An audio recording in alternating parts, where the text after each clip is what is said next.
അവർ വിളിക്കണ്ടേ? കേൾക്കുന്നു, നോക്കാം. നോക്കാം.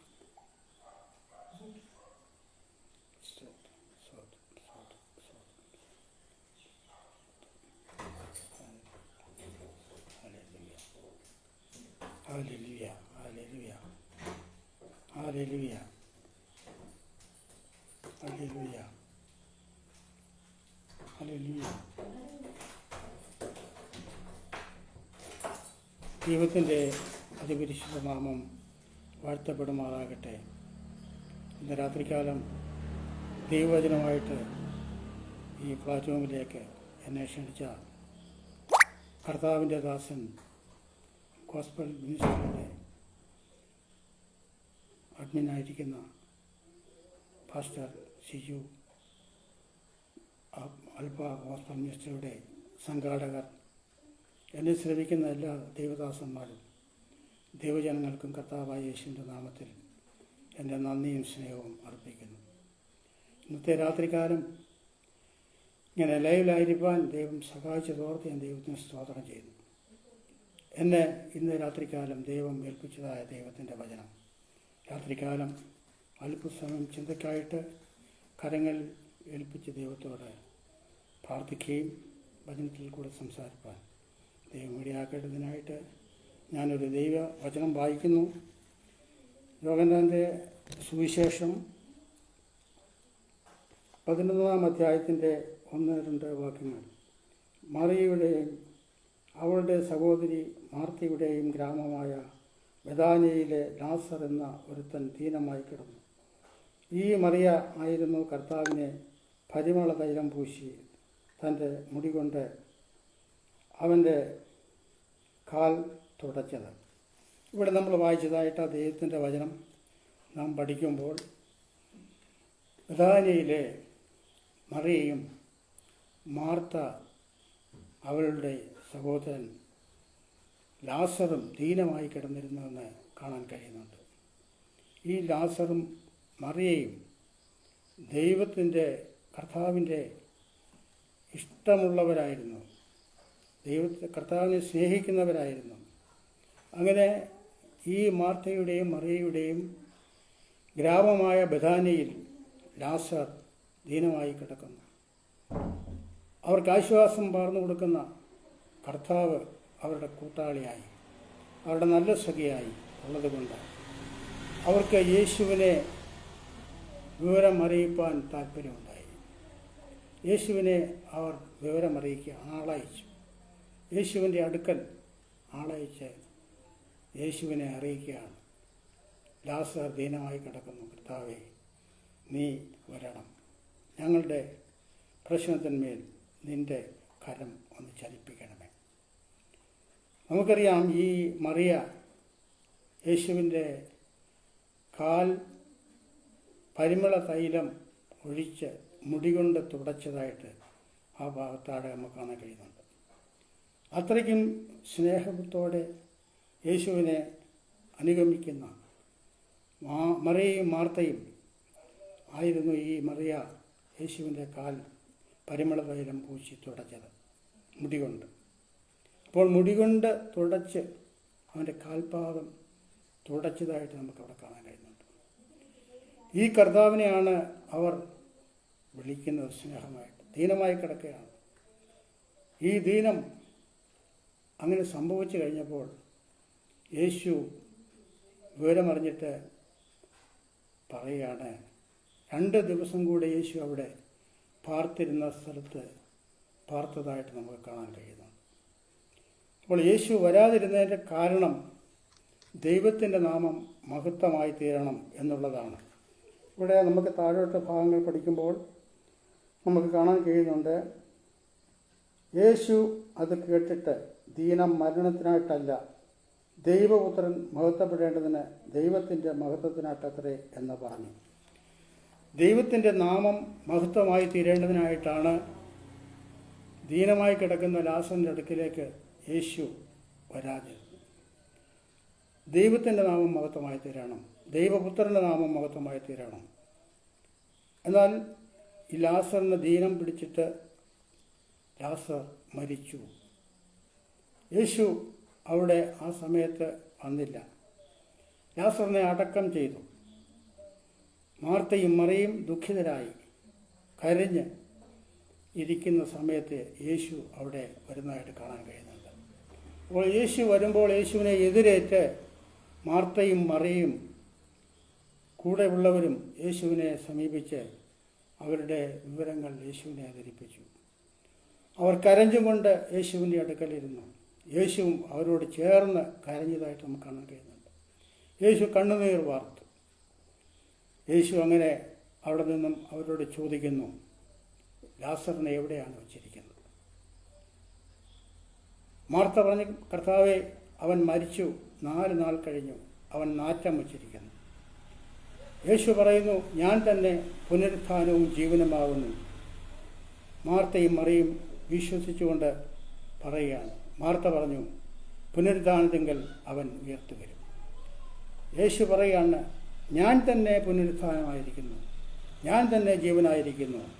അതുകൊണ്ട് മാർത്തയെ, നീ അതിനെക്കുറിച്ച് ഭാരപ്പെടേണ്ട ആവശ്യമില്ല. യേശു അങ്ങനെ കല്ലറയ്ക്കൽ ചൊല്ലിയാണ്. കല്ലറയ്ക്കൽ ചെന്നിട്ട് യേശു പറയുന്നു, ലാസർ കല്ലറയിലിരിക്കുന്നു. ഉയരത്തിലേക്ക് പിതാവിനെ നോക്കിക്കൊണ്ട് യേശു കർത്താവ് ലാസറിനെ വിളിക്കുകയാണ്. ലാസറെ, പുറത്തു വാ. പുറത്തു വരുവാനുള്ള യേശുവിൻ്റെ ആഹ്വാനം കേട്ടുകഴിഞ്ഞപ്പോൾ കല്ലറയ്ക്കകത്തേക്ക് ജീവൻ പ്രവേശിച്ചു. ലാസറിൻ്റെ കല്ലറയിൽ ജീവൻ പ്രവേശിച്ചപ്പോൾ ലാസർ ജീവൻ പ്രാപിച്ചു. ജീവൻ പ്രാപിച്ചവൻ പുറത്തു വരണമെങ്കിൽ അവനെ കെട്ടിയിട്ടിരിക്കുകയാണ്. അവനെ റുമാൽ കൊണ്ട് പൊതിഞ്ഞിരിക്കുകയാണ്. കൈകാലുകൾ ബന്ധിച്ചിരിക്കുകയാണ്. പുറത്തു വരാൻ കഴിയാതെ കല്ലറയ കല്ലുകൊണ്ട് മൂടിയിരിക്കുന്നു. യേശു പറയുകയാണ്, കല്ലുകൾ നീക്കുവീൻ, അവൻ പുറത്തു വരട്ടെ. കൈകാലുകൾ അഴിപ്പീൻ, അവനെ സ്വതന്ത്രരായി വിടുവീൻ. അപ്പോൾ നമ്മുടെ കർത്താവ് ഒരു വാക്ക് കൽപ്പിച്ചാൽ അത് സാധ്യമാണ്. ലാസർ പുറത്തു വന്നു. ബെഥാനിയ ഗ്രാമം ലാസറിനാലും മറിയയാലും മാർത്തയാലും അറിയപ്പെട്ട ദേശമായി തീർന്നു. ബെഥാനിയ ഗ്രാമം ഇന്നും അത് അറിയപ്പെട്ടുകൊണ്ടിരിക്കുന്നു. യേശു കടന്നു ചെന്ന സ്ഥാനങ്ങളൊക്കെയും ഇന്നും സുവിശേഷത്തിൻ്റെ വാതികൾ തുറക്കപ്പെടുന്നിടത്ത് യേശു അവിടെ ചെയ്ത പ്രവൃത്തികൾ വെളിപ്പെട്ടു വരുന്നു. ഇന്ന് രാത്രികാലം നമ്മെ ഈ വചനം ചിന്തിപ്പിക്കുന്നത്, യേശുവിൻ്റെ നാമത്തിൽ എവിടെ ചെന്നാലും അവിടെ ഒരു പ്രവർത്തനം നടക്കേണ്ടത് ആവശ്യമാണ്. യേശുവിൻ്റെ സാമീപ്യം അവിടെ വരേണ്ടതാണ്. ദാസന്മാരെ, ഇന്ന് രാത്രികാലം ശ്രമിക്കുന്ന ദൈവജനമേ, ഈ ലൈവിൽ കൂടെ കേൾക്കുന്നവർക്ക് ഇത് അനുഗ്രഹമായി തീരട്ടെ എന്ന് ഞാൻ ആശ്വസിക്കുകയും പ്രാർത്ഥിക്കുകയും ചെയ്യുന്നു. കർത്താവിൻ്റെ കരങ്ങളിൽ നമുക്ക് ഏൽപ്പിച്ച് ഇന്നത്തെ വിഷയത്തിനായി നമുക്ക് ദൈവത്തിന് സ്തോത്രം ചെയ്യാം. യേശു കർത്താവ് രോഗികളെ സൗഖ്യമാക്കുന്നവനാണ്. നമുക്കറിയാം, 12 സംവത്സരമായി രോഗിയായി കിടന്നിരുന്ന ഒരു സ്ത്രീയെക്കുറിച്ച് നമുക്ക് കാണാൻ കഴിയുന്നുണ്ട്. അവിടെ ലൂക്കോസിൻ്റെ സുവിശേഷം 8-ാം 43-ാമത്തെ ഭാഗത്തിൽ നമുക്കത് കാണാൻ കഴിയുന്നുണ്ട്. രക്തസ്രാവമായിരുന്ന സ്ത്രീ സൗഖ്യം പ്രാപിപ്പാൻ കഴിയാതെ വണ്ണം 12 വർഷമായിട്ട് അവൾ ദുരിതമനുഭവിക്കുന്നു, കഷ്ടം സഹിക്കുന്നു, രോഗിയായിത്തീർന്നു. പല വൈദ്യന്മാരാലും ചികിത്സിച്ചിട്ട് സൗഖ്യം വരാതെ അവൾ ക്ഷീണിതയായിത്തീർന്നു. അവളുടെ ശരീരത്തിൽ നിന്നും രക്തം പൊയ്ക്കൊണ്ടേയിരുന്നു. എന്നാൽ അവൾ യേശുവിൻ്റെ വാർത്ത അറിഞ്ഞപ്പോൾ, യേശു വരുമ്പോൾ ശിഷ്യന്മാരുമായി ജനക്കൂട്ടവുമായി വന്ന് യേശു വചനം സംസാരിച്ചു കൊണ്ടിരിക്കുന്ന ഇടയിൽ ഈ 12 വർഷമായിട്ട് രക്തസ്രാവമായിരുന്ന സ്ത്രീ യേശുവിൻ്റെ വസ്ത്രത്തിൽ തൊടുവാൻ അവൾ ധൈര്യപ്പെട്ടു. തിരക്കിനിടയിലൂടെ യേശുവിൻ്റെ വസ്ത്രത്തിൻ്റെ തൊങ്കൽ അവൾ തൊട്ടു. യേശുവിങ്കിൽ നിന്ന് ശക്തി പുറപ്പെട്ടു. അവളുടെ രക്തസ്രാവം നിന്നുപോയി എന്നവിടെ കാണാൻ കഴിയുന്നുണ്ട്. യേശു തൊട്ടാൽ സൗഖ്യമാണ്. യേശുവിനെ തൊട്ടാൽ സൗഖ്യമാണ്. അവളുടെ ധൈര്യം അത്രയ്ക്കും വലുതായിരുന്നു. കാരണം അവളിൽ വ്യാപരിച്ചിരുന്ന രോഗാത്മാവ് അത്ര വലുതായിരുന്നു. യേശുവിൻ്റെ വസ്ത്രം തൊട്ട് കഴിഞ്ഞപ്പോൾ അവൾക്ക് സൗഖ്യം വന്നു. യേശു ചോദിക്കുന്നു, ആരാണ് എന്നെ തൊട്ടത്? ശിഷ്യന്മാരും മറ്റുള്ളവരും അവരെ യേശുവിനോട് പറഞ്ഞു, ഞങ്ങളാരും തൊട്ടില്ല. യേശു പറഞ്ഞു, അല്ല, എന്നെ ഒരാൾ തൊട്ടു. യേശുവിനത് മനസ്സിലായി. യേശുവിങ്കിൽ നിന്ന് ശക്തി വ്യാപരിച്ചു കഴിഞ്ഞപ്പോൾ അവൾക്ക് സൗഖ്യം വന്നു. എത്ര വലിയ സംഭവമാണ്, അത്ഭുതമാണ് യേശു കർത്താവ് ചെയ്തത്. യേശു കർത്താവിനെ അനുഗമിക്കുന്നവർക്ക് ഒരു അത്ഭുതമെങ്കിലും അവരുടെ ജീവിതത്തിൽ ഉണ്ടായിക്കാണും. നമുക്കറിയാം, യേശു കർത്താവ് ജനനത്തിൽ തന്നെ അത്ഭുതമാണ്. ദൈവത്തിൻ്റെ പുത്രനായ യേശു ക്രിസ്തു ഈ ലോകത്തിൽ ജനിച്ചപ്പോൾ തന്നെ അവൻ്റെ ജീവിതത്തിൽ അത്ഭുതം സംഭവിച്ചു. യേശു കടന്നു വന്നത് എന്തിനാണ്? യേശു വന്നത് നമ്മുടെ സകല മനുഷ്യൻ്റെയും പാപത്തിൻ്റെ പരിഹാരത്തിനായി യേശു ഈ ലോകത്തിലേക്ക് വന്നു. യേശു വന്ന് 33.5 വർഷക്കാലം ഈ ഭൂമിയിൽ ആയിരുന്നു.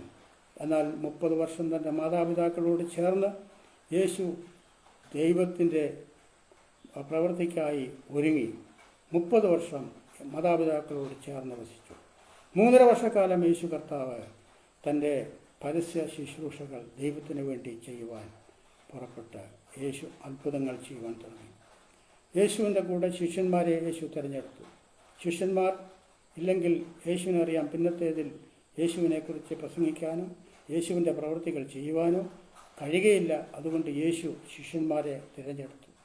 ശിഷ്യന്മാരെ അത്ര വലിയ ആൾക്കാരെ യേശു തിരഞ്ഞെടുക്കാതെ സാധാരണ ജനത്തെ അവൻ തിരഞ്ഞെടുത്തു. വിദ്യാഭ്യാസമില്ലാത്തവരെ, വിദ്യാഭ്യാസമുള്ളവരെ ഒക്കെയും അവൻ കൂട്ടക്കൂട്ടി യേശു അവൻ്റെ പ്രവൃത്തികൾ ചെയ്യുവാൻ, യേശുവിൻ്റെ പരസ്യ ശുശ്രൂഷ ചെയ്യുവാൻ യേശു തിരഞ്ഞെടുക്കപ്പെട്ട ശിഷ്യന്മാർ 12 പേരും യേശുവിൻ്റെ കൂടെ എപ്പോഴും ഉണ്ടായിരുന്നു. കാരണം യേശു പോകുന്നിടത്തൊക്കെയും അവർ അവനെ അനുഗമിക്കുക പതിവായിരുന്നു. അങ്ങനെ യേശു ആ വേളയിൽ അത്ഭുതങ്ങൾ ചെയ്യുവാൻ ഉള്ള അവസരം ഒരുങ്ങിയത് നമുക്ക് കാണുവാൻ കഴിയുന്നുണ്ട്. കാനായിലെ കല്യാണത്തിന് യേശുവിനെ ആ വീട്ടുടമ വിളിച്ചു. യഹൂദന്മാരുടെ വിവാഹത്തിന് യേശുവും യേശുവിൻ്റെ അമ്മ മറിയയും അവിടെ ചെല്ലുന്നതായിട്ട് നമുക്ക് കാണാൻ കഴിയുന്നു. അവിടെ ചെന്നപ്പോൾ അവിടെ എന്താണ് സംഭവിച്ചത്? അതിൻ്റെ 2-ാമത്തെ അധ്യായത്തിൽ നമുക്കത് വായിക്കാൻ കഴിയുന്നുണ്ട്. യേശു ആ ഭവനത്തിൽ ചെന്നത് 2-ാമത്തെ അധ്യായം നമുക്ക് വായിക്കുമ്പോൾ അത് മനസ്സിലാക്കുവാൻ കഴിയുന്നുണ്ട്. യേശു എന്താണ് അവിടെ ചെയ്തത്? 3-ാം നാൾ ഗലീലയിലെ കാനായിൽ ഒരു കല്യാണമുണ്ടായി. യേശുവിൻ്റെ അമ്മ അവിടെ ഉണ്ടായിരുന്നു. യേശുവിനെയും ശിഷ്യന്മാരെയും കല്യാണത്തിന് ക്ഷണിച്ചിരുന്നു. വീഞ്ഞ് പോരായികയാൽ യേശുവിൻ്റെ അമ്മ അവനോട്, അവർക്ക് വീഞ്ഞ് ഇല്ല എന്ന് പറഞ്ഞു. യേശു അവളോട്, സ്ത്രീയെ, എനിക്കും നിനക്കും തമ്മിൽ എൻ്റെ നാഴിക ഇതുവരെ വന്നിട്ടില്ല എന്ന് പറഞ്ഞു. അവൻ്റെ അമ്മ ശുശ്രൂഷക്കാരോട്, അവൻ നിങ്ങളോട് എന്തെങ്കിലും കൽപ്പിച്ചാൽ അത് ചെയ്യുവീൻ എന്ന് പറഞ്ഞു. അവിടെ യഹൂദന്മാരുടെ ശുദ്ധീകരണ നിയമം അനുസരിച്ച് 2-3 പറ വീതം കൊള്ളുന്ന 6 കൽപ്പാത്രങ്ങളുണ്ടായിരുന്നു. യേശു അവരോട്, ഈ കൽപ്പാത്രങ്ങളിൽ വെള്ളം നിറപ്പീൻ എന്ന് പറഞ്ഞു. അവർ വക്കോളം നിറച്ചു. ഇപ്പോൾ കോരി വിരുന്നുവാഴിക്ക് കൊടുപ്പീൻ എന്ന് അവൻ പറഞ്ഞു. അവർ കോരി കൊടുത്തു. അത് എവിടെ നിന്ന് എന്ന് വെള്ളം കോരിയ ശുശ്രൂഷകന്മാരല്ലാതെ വിരുന്നുവാഴി അറിഞ്ഞിരുന്നില്ല. വീഞ്ഞ് തീർന്ന വെള്ളം വിരുന്ന വാഴി രുചി നോക്കിയാറെ അവനെ വിളിച്ചു. അങ്ങനെ ദൈവത്തിൻ്റെ പ്രവൃത്തിയാണ് യേശു ക്രിസ്തു അവിടെ ചെയ്തത്. യേശു ആദ്യമായിട്ട് ഒരു അത്ഭുതം അവിടെ ചെയ്യുകയാണ്. വിരുന്നുവാഴിയെ അവിടെ കല്യാണത്തിന് വിളിച്ചതനുസരിച്ച് അമ്മയും യേശുവും ശിഷ്യന്മാരുമായി ചെന്നപ്പോൾ അവിടെ വീഞ്ഞ് തീർന്നു. യഹൂദന്മാരുടെ കല്യാണത്തിന് വീഞ്ഞ് ഇല്ല എങ്കിൽ ആ കല്യാണം അത്രമായി ക്ഷേമമാകത്തില്ല. വിരുന്നുവാഴി വിഷമിക്കും. അതുകൊണ്ട് യേശുവിൻ്റെ അമ്മയോടാണ് അവർ പറഞ്ഞത്, വീഞ്ഞ് തീർന്നിരിക്കുന്നു, യേശുവിനോട് പറയണം ഞങ്ങൾക്ക് വീഞ്ഞാണ്. അതുവരെയും യേശു അത്ഭുതങ്ങൾ ചെയ്തിട്ടില്ല. അതുകൊണ്ടാണ് യേശു പറഞ്ഞത്, സ്ത്രീയെ, ഞാനും നീയും തമ്മിൽ എന്ത് വ്യത്യാസം? യേശു പറഞ്ഞതനുസരിച്ച് ചെയ്യുവാൻ ശിഷ്യന്മാരോട് അല്ലെങ്കിൽ ആ വിരുന്നുവാഴി ശുശ്രൂഷന്മാരോട് യേശു അവൻ പറയുകയാണ്, അമ്മ പറയുകയാണ്, നിങ്ങൾ അവൻ പറയുന്നത് അനുസരിച്ച് ചെയ്യണം. അതിനുശേഷം അവർ പറയുകയാണ്, 6 കൽപ്പാത്രങ്ങൾ വെളിയിൽ കിടക്കുന്നു. ഈ കൽപ്പാത്രങ്ങളിൽ വെള്ളം നിറപ്പി. യഹൂദന്മാരുടെ നിയമം അനുസരിച്ച് കാല് കഴുകുവാൻ ഉപയോഗിച്ചിരിക്കുന്ന കൽപ്പാത്രങ്ങളാണ് വെളിയിൽ കാണപ്പെടുന്നത്. ഈ കൽപ്പാത്രങ്ങളിൽ വെള്ളം നിറയ്ക്കണം. യേശു പറഞ്ഞതനുസരിച്ച് ശുശ്രൂഷകന്മാർ കൽപ്പാത്രങ്ങളെ വൃത്തിയാക്കി നല്ല വെള്ളം അതിൽ നിറച്ചു. വെളിയിൽ കിടന്നിരുന്ന അവരുടെ ശുദ്ധീകരണ നിയമം അനുസരിച്ച് ഉപയോഗിച്ചു കൊണ്ടിരുന്ന ഈ വെള്ളം നിറച്ചിടുന്ന കൽപ്പാത്രങ്ങളിൽ നിന്നും കൽപ്പാത്രം വൃത്തിയാക്കി അവർ അതിൽ വക്കോളം വെള്ളം നിറച്ചു. അപ്പോൾ വെള്ളം നിറച്ചു കഴിഞ്ഞപ്പോൾ യേശു പറയുന്നു, അത് കോരി കൊടുപ്പേ, വിരുന്നുവാഴിക്ക് കൊടുക്കുവാൻ പറയുന്നു. യേശുവിൻ്റെ അത്ഭുതമാണ് അവിടെ വെളിപ്പെട്ടത്. ആദ്യമായി യേശു ചെയ്ത ഒരു അത്ഭുതമാണത്. അമ്മ എപ്പോഴും കൂടെ നടക്കുകയാണ്. യേശു ഇതുവരെയും ഒരു അത്ഭുതവും ചെയ്തില്ലല്ലോ.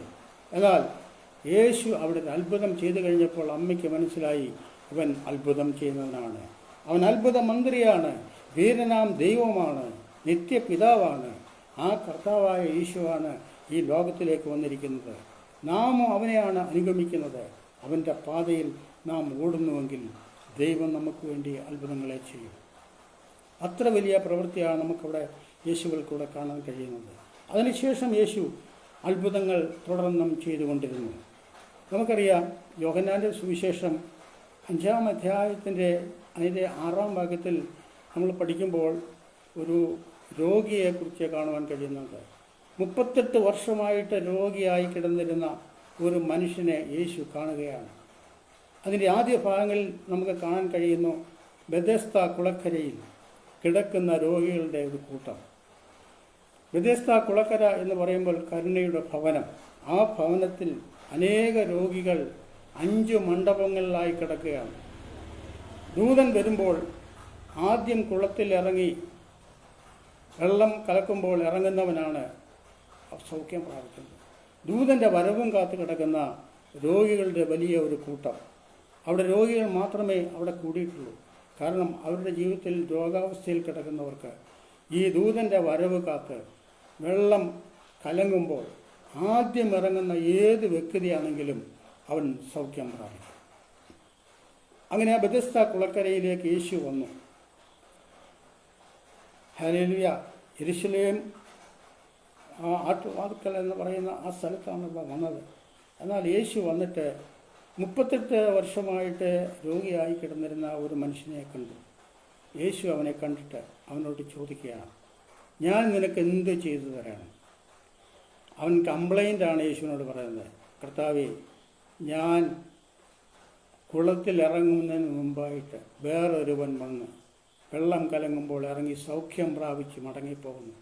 38 വർഷമായിട്ട് ഇതാ തന്നെയാണ് അവസ്ഥ. എന്നെ കുളത്തിലാക്കുവാൻ ആരുമില്ല, എന്നെ സഹായിപ്പാൻ ആരുമില്ല. ഞാൻ ഈ കുളക്കരയിൽ കിടക്കുകയാണ്. എനിക്ക് സൗഖ്യം ലഭിക്കേണ്ടതാണ്. അതുകൊണ്ട് യേശു അവനോട് പറഞ്ഞു, ഞാൻ നിനക്ക് എന്ത് ചെയ്യണം? ഈ വിവരങ്ങളൊക്കെ യേശുവിനെ അറിയിച്ചു കഴിഞ്ഞപ്പോൾ യേശു അവനോട് പറയുന്നു, കിടക്കയെടുത്ത് നടക്കാം. എത്ര വലിയ അത്ഭുതമാണ് അവിടെ നടക്കുന്നത്. കിടക്കയിൽ 38 വർഷമായി കിടക്കുന്നവൻ കിടക്കയെടുത്ത് നടക്കുകയാണ്. യേശുവിൻ്റെ ആ വാക്കിനാൽ, അവൻ്റെ ശബ്ദത്താൽ അവിടെ ഒരു വലിയ സൗഖ്യം നടക്കുന്നു. യേശു വാക്ക് കൽപ്പിച്ചാൽ അവിടെ സൗഖ്യമാണ്. യേശു കടന്നു വരുന്നിടത്ത് അവിടെ സൗഖ്യമാണ്. യേശുവിനെ വിളിച്ചപേക്ഷിച്ചാൽ നിനക്ക് സൗഖ്യമാണ്. ആ 38 വർഷമായി കിടന്നവൻ സൗഖ്യം പ്രാപിച്ചു. ഇത് കണ്ടിട്ട് ആ യഹൂദന്മാരുടെ ഇടയിൽ തന്നെ പരീശന്മാരും ശാസ്ത്രിമാരും മതപുരോഹിതന്മാരും ഒക്കെയും ശബത്തിൽ ഇവൻ എന്താണ് ചെയ്തത്? ശബത്തിനെക്കുറിച്ചാണ് അവർ പറയുന്നത്. ഇവിടെ നടന്ന രോഗസൗഖ്യമല്ല അവർക്ക് പ്രധാനമായിട്ടുള്ളത്. യേശു എന്തിനാണിത് ചെയ്യുന്നത്? അങ്ങനെ യേശു ചെയ്ത അത്ഭുത പ്രവൃത്തികൾ നടക്കുമ്പോൾ യഹൂദന്മാരിൽ ചിലരൊക്കെയും യേശുവിനെ സ്വീകരിച്ചു. അത് അവർക്ക് വല്ലാതെ പ്രശ്നമുണ്ടാക്കി. കാരണം യഹൂദന്മാർ യേശുവിനെ സ്വീകരിക്കുന്നു. അങ്ങനെ രോഗി സൗഖ്യം പ്രാപിച്ചു. അവൻ പിന്നത്തേതിൽ യേശുവിനെ അനുഗമിപ്പാനിടയായിത്തീർന്നു. യേശുവിനെ അനുഗമിക്കുന്നവരുടെ അത്ഭുതം അവൻ്റെ ജീവിതത്തിൽ വെളിപ്പെടുമ്പോഴാണ് ചെയ്യുന്നത്. അല്ല എന്നൊരു യേശുവുമായിട്ട് യാതൊരു ബന്ധവും അവരുടെ ജീവിതത്തിൽ ഇല്ല. അവർക്ക് യേശുവിനെക്കുറിച്ച് പറയാതിരിക്കാൻ കഴിയുകയില്ല. ഇവിടെ നമുക്ക് കാണുമ്പോൾ അവൻ സൗഖ്യം പ്രാപിച്ച് മടങ്ങിപ്പോയി. പിന്നത്തേതിൽ അവനെ കണ്ടപ്പോൾ അവൻ യേശുവിനെ അനുഗമിക്കുന്നതായിട്ട് മനസ്സിലാക്കുവാൻ കഴിയുന്നുണ്ട്. നമുക്കറിയാം, യായിറോസിൻ്റെ മകളെ ഉയർപ്പിച്ചു. യായിറോസിൻ്റെ അതുപോലെ നമുക്കറിയാം, യേശു കടന്നു ചെന്നിടത്ത് മരിച്ചവരെ ഉയർപ്പിക്കുന്നത്. നൈൻ പട്ടണത്തിലെ വിധവയുടെ മകനെ അവൻ ഉയർപ്പിച്ചു. നൈൻ പട്ടണത്തിലെ വിധവ വളരെ ഭാരത്തിലും പ്രയാസത്തിലും ദുഃഖിതയായിരിക്കുന്നു. അവളുടെ മകൻ മരിച്ചുപോയി. യേശു ആ വഴി വന്നപ്പോൾ മഞ്ചം ചുമന്നുകൊണ്ട് വരുന്നവർ നിന്നു. യേശു ആ മഞ്ചത്തിൽ തൊട്ടു. ആ ബാലൻ വിരുത്തെഴുന്നേറ്റു. അവൾക്കറിയാം അവളുടെ ജീവിതത്തിൽ വലിയ പ്രതിസന്ധിയിലായിരിക്കുന്നവളാണ്. അവളുടെ ഭർത്താവ് മരിച്ചുപോയി. അവളുടെ വിധവയാണ്. അവൾക്കിനി ഏക ആശ്രയം ഈ മകനല്ലാതെ മറ്റാരുമില്ല. യേശുവിന് അത് മനസ്സിലായി. ഇവളുടെ മകൻ ജീവിച്ചില്ല എങ്കിൽ ഇവൾ ആശ്രയമറ്റവളായിത്തീരും. അവളെ സഹായിപ്പാൻ ഇവന് ജീവൻ കൊടുത്തെങ്കിലേ കഴിയുള്ളൂ. യേശു ആ മകനെ ഉയർപ്പിച്ചു. അത്ര വലിയ അത്ഭുതമാണ് യേശു ചെയ്തത്. യേശു അങ്ങനെ എത്രയോ അത്ഭുതങ്ങൾ ചെയ്യുന്നുണ്ട്. അതുകൊണ്ട് ഇന്ന് രാത്രികാലം അവനെ വിളിച്ചപേക്ഷിച്ചാൽ അവൻ ഉത്തരമരുളിത്തരും. അവൻ നമ്മുടെ രക്ഷകനാണ്, നമ്മുടെ കർത്താവാണ്. യേശു ഈ ലോകത്തിലായിരുന്നപ്പോൾ യേശുവിനെ യഹൂദന്മാർ അവനെ കുറ്റം ആരോപിച്ച് അവനെ ക്രൂശന്മേൽ തറയ്ക്കുവാൻ ഏൽപ്പിച്ചു കൊടുത്തു. യേശു അത്ഭുത വിഷയമാണ് മരണത്തിൽ യേശു ചെയ്തത്. യേശുവിനെ ക്രൂശിച്ചപ്പോൾ, യേശു മരിച്ചപ്പോൾ അവിടെ അത്ഭുതം നടക്കുകയാണ്. 2 കള്ളന്മാരുടെ നടുവിൽ യേശുവിനെ അവർ ക്രൂശിച്ചു. ആ 3 ആണികളിന്മേൽ തൂങ്ങപ്പെട്ടവനായ യേശു കർത്താവ് നമുക്ക് വേണ്ടി അടികൊണ്ടു. തലയിൽ മുൾക്കിരീടം വെച്ച് ആഞ്ഞടിച്ചു. കൈകാലുകൾ ആണികളാൽ തറയ്ക്കപ്പെട്ടു. അവൻ്റെ മുഖത്തെ രോമം മുഴുവൻ പിഴുതെടുത്തു. അവൻ്റെ ശരീരം മുഴുവൻ ഉഴുവ ചാരുകളിലൂടെ അടിച്ചു കീറി അവസാന തുള്ളി രക്തം വരെയും അവൻ ഊറ്റിത്തന്നു. നമ്മുടെ പാപത്തിൻ്റെ പരിഹാരത്തിന് വേണ്ടി. നാം പാപികളായിരുന്നപ്പോൾ നമ്മെ അവൻ യേശു ക്രിസ്തു ക്രൂശിൽ യാഗമായി തീർന്നു. യേശു നമ്മുടെ രക്ഷകനായി തീർന്നു. ആ യേശു കിടന്ന് കഷ്ടം സഹിക്കുമ്പോൾ, ക്രൂശിൽ കിടക്കുമ്പോൾ 2 കള്ളന്മാരിൽ ഒരു കള്ളൻ യേശുവിനോട് അപേക്ഷിക്കുന്നു, കർത്താവേ, നീ എന്നെ രക്ഷിക്കണമേ. യേശു പറഞ്ഞു, ഇന്ന് നീ പരദീസയിൽ എത്തും. ഒരു കള്ളൻ യേശുവിനെ സ്വീകരിച്ചില്ല. ഇന്നും അതാണ് സംഭവിക്കുന്നത്. യഥാർത്ഥമായി യേശുവിനെ സേവിക്കുന്നവരുടെ മധ്യേ യേശുവിനെ നിന്ദിക്കുന്നവരുണ്ടാകാം. എന്നാൽ നമുക്കത് പ്രശ്നമല്ല. യേശുക്രിസ്തുവിൻ്റെ നാമം ഉയർന്നുകൊണ്ടിരിക്കുന്നു. യേശുവിനെക്കുറിച്ച് പ്രസംഗിക്കുന്നതാണ് നമുക്ക് വലിയ ധനമായിട്ടുള്ളത്. എനിക്ക് സുവിശേഷത്തെക്കുറിച്ച് ലജ്ജയില്ല എന്ന് പൗലോസ് പറയുന്നത് പോലെ ദാസന്മാരെ നാം യേശുക്രിസ്തുവിൻ്റെ സാക്ഷികളാണ്. ലജ്ജ കൂടാതെ യേശുവിനെ ഉയർത്തുന്നവരെയാണ് കർത്താവ് ആഗ്രഹിക്കുന്നത്. ഇന്ന് രാത്രികാലം നാമും അത് ഏറ്റെടുക്കേണ്ടത് ആവശ്യമാണ്. യേശു നമ്മുടെ ജീവിതത്തിൽ അത്ഭുതങ്ങൾ ചെയ്യുന്നവനാണ്. എൻ്റെ ജീവിതത്തിൽ കർത്താവ് എനിക്ക് അത്ഭുതം ചെയ്തു. അതിനുള്ള അല്പസമയം ഞാൻ ഈ സമയം ഉപയോഗിക്കുന്നു. 2005 എനിക്ക് ഒരു രോഗം ബാധിച്ചു. ഞാൻ ഗൾഫിലായിരുന്നു. എനിക്കവിടെ നല്ല ട്രീറ്റ്മെൻറ്റ് കിട്ടിയില്ല. ഞാൻ ബോംബെയിലേക്ക് വന്നു. ഹോസ്പിറ്റലിൽ അഡ്മിറ്റായി. അവിടെയും എനിക്ക് ആ രോഗത്തിന് ശമനം ലഭിച്ചില്ല. നാട്ടിൽ വന്നിട്ട് മെഡിക്കൽ കോളേജ് മറ്റ് ഹോസ്പിറ്റലിലൊക്കെയും അഡ്മിറ്റ് ചെയ്തു.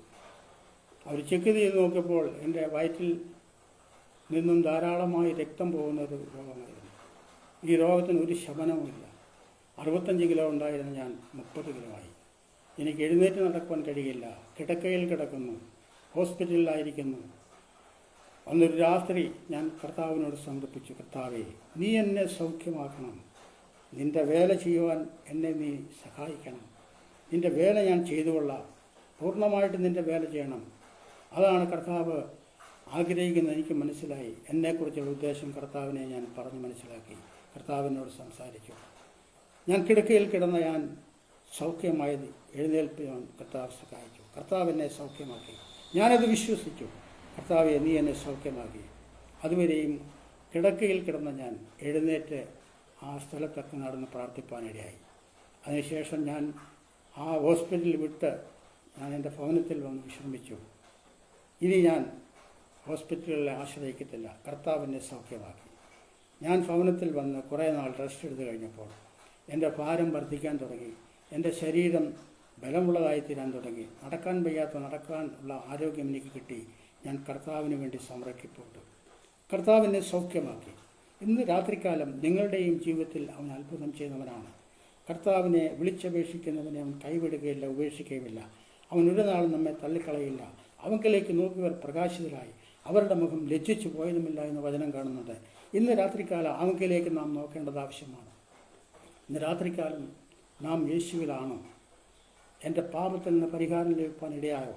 യേശു മരിച്ചു, അടക്കപ്പെട്ട്, ഉയർത്തെഴുന്നേറ്റത് നമ്മുടെ രക്ഷയ്ക്ക് വേണ്ടിയാണ്. യേശു കാൽവരി കുരിശിൽ മരിച്ചു, അവൻ മരിച്ചു, അടക്കപ്പെട്ട്, ഉയർത്തെഴുന്നേറ്റു. കല്ലറകളെ ഭേദിച്ച്, മരണത്തെ ജയിച്ച്, പിശാചിനെ ജയിച്ച് യേശു ഉയർത്തെഴുന്നേറ്റു. ആ യേശു കർത്താവ് നമുക്ക് വേണ്ടിയാണ് ഉയർത്തെഴുന്നേറ്റത്. അവൻ നിത്യജീവൻ തരുന്നവനാണ്, അവൻ നിത്യജീവനുള്ളവനാണ്. ആ യേശുവിലാണ് നാം വിശ്വസിക്കുന്നത്. ഇന്ന് രാത്രികാലം കർത്താവായ യേശുവിനെ സ്വീകരിക്കാതെ, യേശുവിനെ അറിയാതെ ഇരിക്കുന്നവർ ഇത് ശ്രമിക്കുന്നുവെങ്കിൽ, ഇന്ന് രാത്രികാലം യേശുവിനെ നീ സ്വീകരിച്ച് യേശുവിന് വേണ്ടി ജീവിക്കുന്നവരായി തീരുന്നുവെങ്കിൽ ദൈവം നിന്നെ സഹായിക്കും. അവൻ ദൈവത്തിൻ്റെ പ്രവൃത്തി നമ്മുടെ ജീവിതത്തിൽ വെളിപ്പെടും. യേശുവിനെ കർത്താവും രക്ഷിതമായി സ്വീകരിക്കണമെന്നാണ് വചനം പഠിപ്പിക്കുന്നത്. റോമാലേഖനത്തിൽ അത് കാണപ്പെടുന്നു. യേശു കർത്താവ് എനിക്ക് വേണ്ടി മരിച്ചു, അടക്കപ്പെട്ട്, ഉയർത്തെഴുന്നേറ്റു എന്ന് ഹൃദയം കൊണ്ട് വിശ്വസിക്കുകയും വായ് കൊണ്ട് ഏറ്റുപറയുകയും ചെയ്യുന്നവൻ രക്ഷിക്കപ്പെടും. രക്ഷാ നിർണയം പ്രാപിച്ചെങ്കിൽ മാത്രമേ നാം ദൈവത്തിൻ്റെ മക്കളായി തീരുകയുള്ളൂ, യേശുവിൻ്റെ മക്കളായി തീരുകയുള്ളൂ, ദൈവത്തിൻ്റെ പ്രവൃത്തി കാണുവാൻ കഴിയുകയുള്ളൂ. നിന്നെ ഭരിച്ചുകൊണ്ടിരിക്കുന്ന പൈശാചിക ശക്തികൾ ഇന്ന് രാത്രികാലം വിട്ടുമാറാൻ പോകുകയാണ്. ഞാൻ ദൈവത്തോട് പ്രാർത്ഥിക്കുന്നു, എന്നെ സ്നേഹിക്കുന്നവരെ,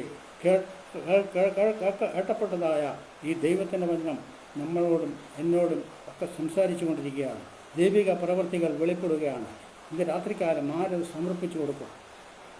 എൻ്റെ ജീവിതത്തിൽ ദൈവം അത്ഭുതങ്ങളെ ചെയ്തു. ഞാൻ കർത്താവിൻ്റെ വേല ചെയ്യുകയാണ്. ഞാൻ പ്രവാസിയായിട്ട് ജോലി ചെയ്തിട്ട് ഒന്നും സമ്പാദിക്കാൻ കഴിഞ്ഞില്ല. ഇതുവരെയും കർത്താവിൻ്റെ വേല ചെയ്തതുകൊണ്ട് കർത്താവ് എന്നെ നടത്തുന്നു. കർത്താവ് നമ്മളെ നടത്തുന്നവനാണ്, നമ്മുടെ കാര്യങ്ങൾ ഏറ്റെടുക്കുന്നവനാണ്. ഹല്ലേലൂയ. എനിക്ക് കർത്താവിൻ്റെ വേല ചെയ്യുവാൻ ദൈവം ആരോഗ്യം തന്നു. എൻ്റെ ജീവനെ അവൻ തന്നു. അല്ലായെന്ന് എന്നെപ്പോലെ സമപ്രായക്കാർ എത്രയോ പേർ ഈ ലോകം വിട്ട് മാറിപ്പോയി. നമ്മളെപ്പോലെ സമപ്രായക്കാർ എത്രയോ പേർ ലോകത്തിൽ നിന്ന് മാറ്റപ്പെട്ടു പോയി, മരണം വഴിയായി കടന്നുപോയി. ഇന്ന് രാത്രികാലം നാം ചിന്തിക്കുക, ദൈവം നമ്മളെ ആക്കിയിരിക്കുന്നത് എന്തിനാണ്? ദൈവത്തിൻ്റെ പ്രവൃത്തി ഏറ്റെടുത്തുകൊണ്ട് നാം ജീവിക്കുമെങ്കിൽ ദൈവിക പ്രവൃത്തി നമ്മുടെ ജീവിതത്തിൽ വെളിപ്പെടുകയല്ല ചെയ്യും. ഇന്ന് രാത്രികാലം എന്നെ ശ്രമിക്കുന്നവരെ, നിങ്ങളുടെ ആവശ്യങ്ങൾ ഞങ്ങളെ അറിയിച്ചാൽ ഞങ്ങൾ നിങ്ങൾക്ക് വേണ്ടി പ്രാർത്ഥിക്കും. കർത്താവ് നിങ്ങൾക്ക് വേണ്ടി അത്ഭുതങ്ങളെ ചെയ്യും. അവൻ സകലത്തിനും മതിയായവനാണ്. അവനിൽ കൂടെ അല്ലാതെ മറ്റു ഒരു കാര്യവും സാധിക്കാൻ കഴിയില്ല.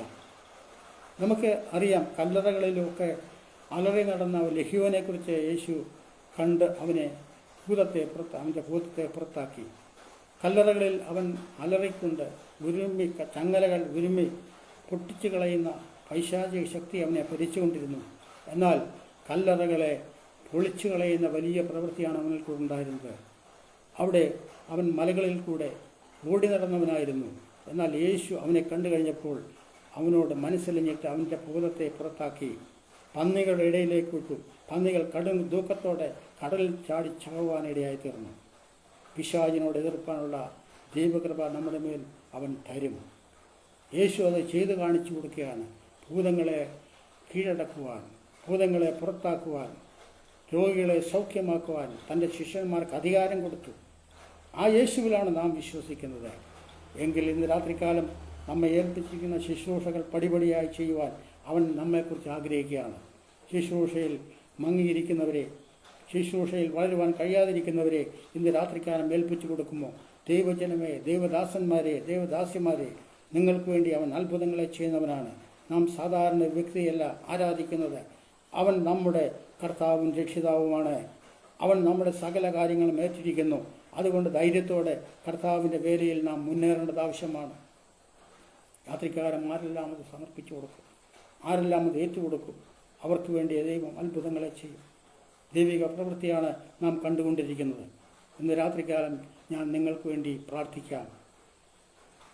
രാത്രികാലം ആരെല്ലാം അത് സമർപ്പിക്കുക. ആമേൻ പറയുവാൻ കഴിയുമോ? യേശുവേ, നീ എന്നെ രക്ഷിക്കണമേ, നീ എൻ്റെ സൗഖ്യത്തെ ആക്കിത്തരണമേ, എൻ്റെ വിടുതൽ പെരുമാറണമേ, എൻ്റെ പ്രശ്നത്തിന് പരിഹാരം തരണമേ എന്ന് ആര് കർത്താവിനോട് പ്രാർത്ഥിക്കും, അവർക്ക് വേണ്ടി ഇന്ന് രാത്രികാലം അവൻ അത്ഭുതങ്ങൾ ചെയ്യാൻ പോവുകയാണ്. കർത്താവ് നമ്മളെ ഓരോരുത്തരെയും സഹായിക്കുമാറാകട്ടെ. ഞാൻ അല്പസമയം നിങ്ങൾക്ക് വേണ്ടി പ്രാർത്ഥിപ്പാൻ താല്പര്യപ്പെടുന്നു. നമുക്ക് ദൈവത്തോട് പ്രാർത്ഥിക്കാം. നിങ്ങളുടെ വിഷയങ്ങൾ ഏറ്റെടുത്തുകൊണ്ട് എന്നോട് ചേർന്ന് പ്രാർത്ഥിക്കുമോ? ദൈവം നിങ്ങളുടെ ജീവിതത്തിൽ അത്ഭുതങ്ങൾ ചെയ്യാൻ പോവുകയാണ്. അവൻ അത്ഭുതമന്ത്രിയാണ്, വീരനാം ദൈവമാണ്, നിത്യപിതാവാണ്. അവനിലാണ് നാം ആശ്രയിക്കുന്നത്. അവനെ കൂടാതെ നമുക്കൊന്നും ചെയ്യാൻ കഴിയുകയില്ല. അതുകൊണ്ട് ഇന്ന് രാത്രികാലം നമുക്ക് പ്രാർത്ഥിക്കാം. കർത്താവ് നിങ്ങളെ സഹായിക്കും. ഞാൻ പ്രാർത്ഥിക്കാൻ പോകുന്നു. പരിശുദ്ധനായ ഞങ്ങളുടെ ദൈവമേ, സ്വർഗ്ഗസ്ഥപിതാവേ, ഇന്ന് രാത്രികാലം കർത്താവെ കേൾപ്പിച്ച വചനപ്രകാരം ഞങ്ങളെ അവിടെ നടത്തണമെന്ന് പ്രാർത്ഥിക്കുന്നു. പ്രശ്നത്തിൽ അകപ്പെട്ടിരിക്കുന്നവരെ, രോഗികളും ദുഃഖിതരമായി കിടക്കുന്നവരെ കർത്താവ് ആശ്വസിപ്പിക്കുകയും സൗഖ്യം കൊടുക്കുകയും ചെയ്യണമേ. കിഡ്നിയുടെ രോഗത്താൽ ഭാരപ്പെടുന്നവരുണ്ട്, കിഡ്നി സ്റ്റോണിനാൽ ഭാരപ്പെടുന്നവരുണ്ട്, കർത്താവെ തലവേദനയാൽ ഭാരപ്പെടുന്നുണ്ട്, അസ്ഥി സംബന്ധമായ രോഗത്താൽ ഭാരപ്പെടുന്നുണ്ട്, ക്യാൻസറിനാൽ ഭാരപ്പെടുന്നവരുണ്ട്. Hallelujah, hallelujah. ഇന്ന് രാത്രികാലം ഏതെല്ലാം രോഗത്താൽ ഭാരപ്പെടുന്നവരുണ്ടോ അവരെയൊക്കെ നീ സൗഖ്യമാക്കുന്നതിനായി സ്തോത്രം. എയ്ഡ്സ് രോഗത്താൽ ഭാരപ്പെടുന്നവരുണ്ട്, അസ്ഥി സംബന്ധമായ രോഗം, കുടൽ രോഗങ്ങൾ, ഉദര സംബന്ധമായ രോഗങ്ങൾ എല്ലാം യേശുവിൻ്റെ നാമത്തിൽ വിട്ടുമാറുവാൻ കൽപ്പിച്ച് ഒന്നിച്ച് ഞങ്ങൾ പ്രാർത്ഥിക്കുന്നു. കർത്താവെ, ഗതി കാണാതെ മുമ്പോട്ട് പോകാൻ വഴിയടഞ്ഞു നിൽക്കുന്ന ചിലരെ കർത്താവ് ഇന്ന് രാത്രികാലം ദർശിക്കുന്നു. നീ അവരോട് ഇടപെടുമാറാകണം. അവരുടെ വഴികളെ തുറക്കപ്പെടണമേ. കുടുംബജീവിതത്തിൽ തകർച്ച വന്നവരെ, ഹല്ലേലൂയ, കുഞ്ഞുങ്ങളുടെ ഭാവി കാര്യങ്ങൾക്ക് വേണ്ടി ഭാരപ്പെടുന്ന മാതാപിതാക്കൾ, അവർക്ക് വേണ്ടി ഞാൻ പ്രാർത്ഥിക്കുന്നു. കർത്താവെ, ജോലിയോടുള്ള ബന്ധത്തിൽ പ്രയാസമനുഭവിക്കുന്ന, ദുഃഖമനുഭവിക്കുന്നവർക്ക് വേണ്ടി പ്രാർത്ഥിക്കുന്നു. പുതുവഴികൾ തുറക്കപ്പെടട്ടെ. അവൻ തന്നിരിക്കുന്ന നന്മകളും അനുഗ്രഹങ്ങളും ഞങ്ങളുടെ ജീവിതത്തിൽ പ്രാപിച്ചെടുപ്പാൻ കർത്താവിൻ്റെ കരങ്ങളിലേക്ക് സമർപ്പിച്ചവരെ ഏൽപ്പിച്ച് പ്രാർത്ഥിക്കുന്നു. കർത്താവ് വിടുതൽ അയച്ചതിനായി സ്തോത്രം. പ്രാർത്ഥന യാചനകളും കേട്ടതിനായി സ്തോത്രം. യേശുക്രിസ്തുവിൻ്റെ നാമത്തിൽ തന്നെ പിതാവേ, ആമേൻ, ആമേൻ. ഇന്ന് രാത്രികാലം ഇന്ന് വചനം സംസാരിപ്പാൻ ഇത്രത്തോളം കർത്താവ് സഹായിച്ചു. ആ കർത്താവിന് നന്ദി അറിയിക്കുന്നു. എനിക്ക് അവസരമൊരുക്കി തന്ന കർത്താവിൻ്റെ ദാസൻ പാസ്റ്റർ ഷിജു കുഞ്ചലിന് എനിക്ക് പ്രത്യേകം പ്രാർത്ഥിക്കുന്നു. അവസരമൊരുക്കിയ അവർക്കും നന്ദി അറിയിച്ചുകൊണ്ട് ഇന്ന് രാത്രികാലം ദൈവസന്നിധിയിൽ ആയിരിക്കുന്നു. ദൈവം നമ്മളെ അനുഗ്രഹിക്കുകയും സഹായിക്കുകയും ചെയ്യുമാറാകട്ടെ എന്ന് പ്രാർത്ഥിക്കുന്നു. ആമേൻ.